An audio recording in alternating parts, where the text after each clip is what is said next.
Godfather star James Caan, known for roles in Misery and Brian's Song, dies at 82. James Caan, who portrayed Sonny Corleone in The Godfather and Paul Sheldon in Misery, has died at 82.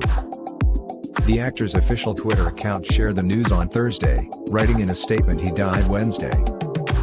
The family appreciates the outpouring of love and heartfelt condolences and asks that you continue to respect their privacy during this difficult time, the tweet read. Hollywood remembered the star warmly on social media. R.I.P. James Caan.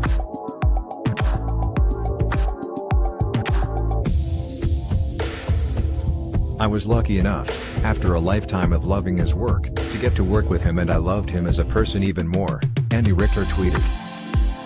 Funny, warm, self-deprecating, and effortlessly talented. They say never meet your heroes, but he proved that to be very, very wrong.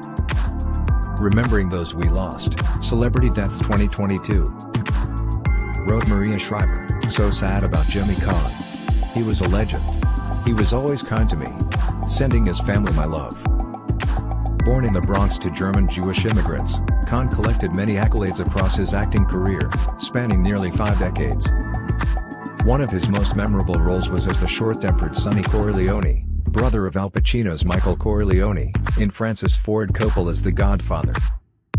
He was nominated in Best Supporting Actor categories at the 1972 Academy Awards and the Golden Globes that same year. The Godfather turns 50. Why Frank Sinatra loathed the novel, told author Mario Puzo to choke. He reprised his role in The Godfather, Part 2 with a brief appearance at the end of the film. Caan previously worked with Coppola in 1969's The Rain People. Caan reunited with the cast in 2017 at Tribeca Film Festival in New York. A football player at Michigan State University and a practical joker on production sets, Caan was a grinning, handsome performer with an athlete's swagger and muscular build. He navigated a long career despite drug problems and minor brushes with the law. Rob Reiner, who directed Caan in Misery, wrote in a tweet Thursday that he was so sorry to hear the news. I loved working with him. And the only Jew I knew who could cap rope with the best of them. Caan seemed to possess the energy of a coiled cobra, his typically fit physique barely containing an intensity that kept moviegoers on the edge of their seats. Nowhere was that trait more on display than in the Godfather movies, where as Santino, Caan always seemed on the verge of violence. That energy almost provided a liability to Reiner, as he set about to tell the Stephen King story of a successful novelist who is held captive by a psychotic fan, played to Oscar-winning perfection by Kathy Bates. In a 2021 video introduction to Misery for TCM Classic Film Festival's Masters of Filmmaking episode, Reiner recalled how Caan was almost physically unable to keep calm during an opening sequence that showed the novelist wrapping up his opus and lighting a cigarette in celebration. James Caan in Misery director Rob Reiner recalls the first agonizing day on a movie set, losing star Warren Beatty.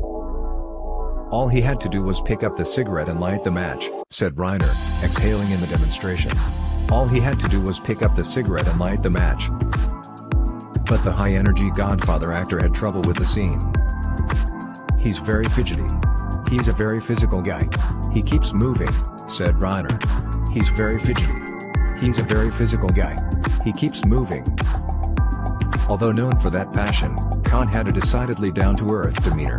In 2010, USA Today interviewed the actor and his son Scott for Mercy, which the younger Caan had written. When addressed as James, Caan immediately countered, "James is way too proper. Call me Jimmy. Son of a gun." Caan displayed an enviable acting range throughout his career. In 2003's Elf, Caan played a money-focused children's book publisher who is taught the meaning of Christmas by a human elf played by Will Ferrell. Caan also played Ellen Burstyn's love interest in the 2021 romantic comedy Queen Bees. Well before such hits, Caan won fans with his emotional portrayal of real-life football hero Brian Piccolo in 1971's Brian's Song.